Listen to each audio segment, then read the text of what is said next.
Is there a place that you capture those thoughts, like as you have them? Like, are you constantly kind of generating these kinds of ideas, or do you put yourself in a certain mode where you're like, okay, I'm going to think about this sector right now and see where I can disrupt? Or do they tend to just kind of come by you? And I'm just a little curious about your own personal product process, generating ideas. So I have three ways I come up with ideas besides just like having a bunch of wine and going for a walk.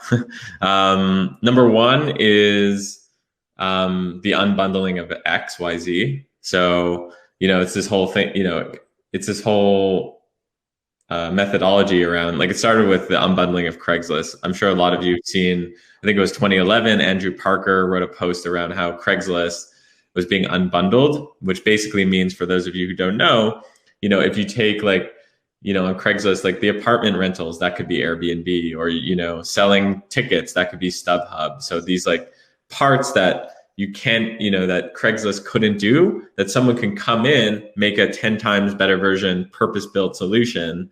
That's what unbundling is. So one of the ways I come up with ideas, and I've written a post on this called the unbundling of Reddit, is basically like thinking about, what are some large companies, and what are ways that I can, unbundle them. So that's number one. The second thing is what I call the anti-incumbent strategy. And the anti-incumbent strategy is I'll take, a large company, for example, Spotify, and I'll be like, okay, let's say I'm passionate about music. I want to build something in music. How do I come up with like the anti-Spotify? What does that look like? What are things that, from a product perspective, that Spotify would never do because it would threaten their business? So example, like right now on Spotify, the social part of their business is just like a little like almost newsfeed on the right-hand side. It's like very little. They don't, it's not really core to it. What does a social first version of Spotify look like? What does a crypto first version of Spotify look like? What does a remix first version of Spotify look like? What does a verticalized Spotify look like? Like Spotify for classical music. What does that look like? So when you start asking yourself these questions, you end up coming up with really interesting ideas.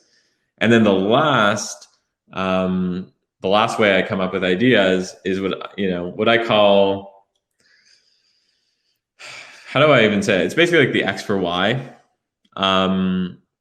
So something that works for, let's just say like Morning Brew. I'm sure you might know Morning Brew, like the newsletter.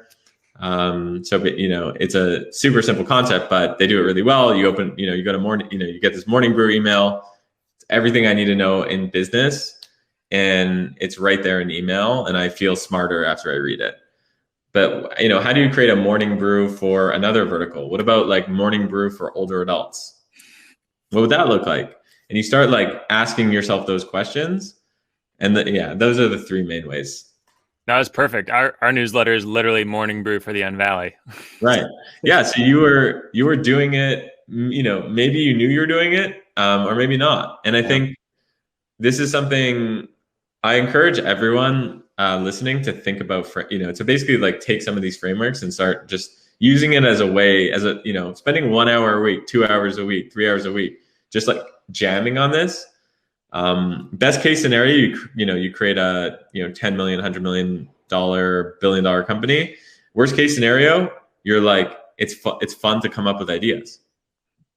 It is very fun to come up with ideas.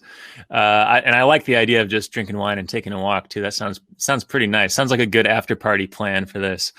I would love to kind of, I know I'm jumping around timeline wise, but I'd love to kind of go back to where you went from 13 years old, learned how to code, started to kind of plug in and actually realize the internet is like this whole other world of potential.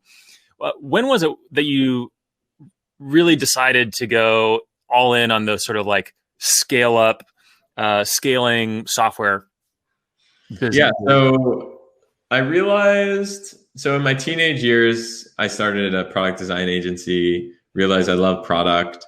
And we created some really big products for people in the Valley.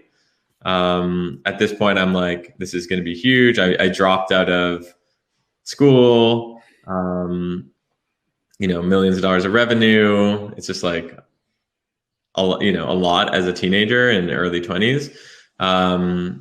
And yeah, it was pretty, sorry, what was the question again? Just what when did you realize you wanted to plug into more of the like high growth scaling tech startups? So then I was seeing all these companies like that we were like building basically raise crazy amounts of money. And I was always I always thought basically that, these like this company backed by Andreessen Horowitz or backed by Sequoia, like they have all the answers. They must have all the answers, but they were coming to us and they were like, we need help.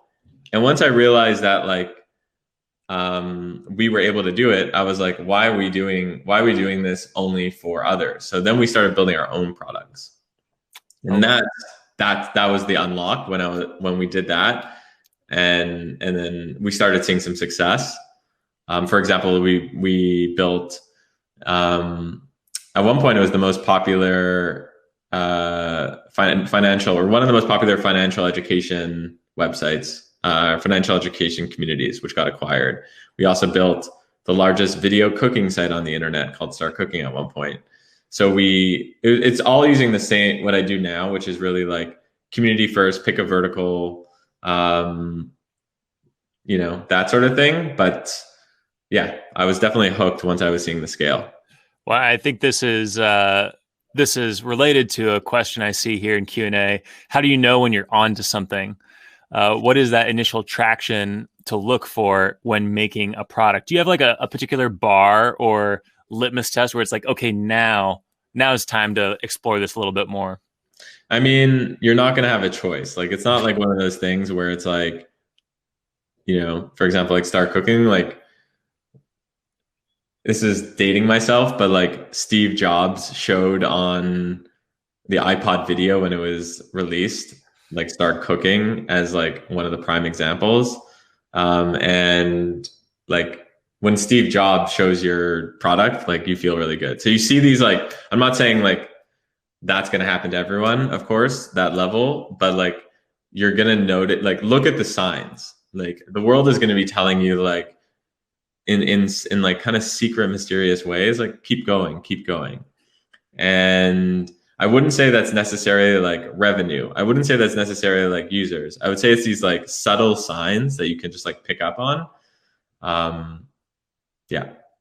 Are there ways you encourage people to explore these ideas? One of the things that strikes me is just sort of a lot of what you work on is community based, does have like a consumer facing side of things, which in the Unvalley, they definitely exist, but are few and far between. It's definitely a really strong center of gravity in Silicon Valley.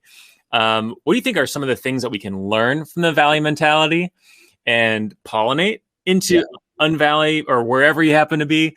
And are there things that you recommend to people to be able to build consumer products without raising a bunch of money? Yeah. So on the what can we learn from the Valley piece, I think the biggest thing I learned is, I used to think of myself as a big thinker until I moved to San Francisco. And just the ideas, like, I would say like think big and then think bigger. Like come up with your biggest idea, like write that big idea on paper and then like period, sleep at night, wake up the next morning and be like, okay, now how can I make it bigger? That's what's missing outside the Bay Area. And it's changing so fast. But I think that's the biggest thing. I'm actually curious your thoughts on that. What do you think about that piece that I just said? It's funny because our closing keynote yesterday was a CEO of Ironclad and CEO of a company that just got acquired here in the middle of the country. And that was the one thing he pointed out. The CEO of PackSafe, which just got acquired by Ironclad, is now the Ironclad Midwest office. He said, I think big. Obviously, my business was doing really well. We were raising our Series B. We got acquired, and now I'm thinking even bigger, right? Because of that mentality and that culture. The other thing that came up is embracing weirdness, like Right. being creative, like letting thoughts run loose. And it requires a certain amount of like vulnerability and like not making things precious. I think just ship it, right? Like shitty first draft sort of mentality, right? Of like get it out there. And that doesn't mean like put out low quality stuff all the time, but it put the emphasis on shipping, not on it being perfect.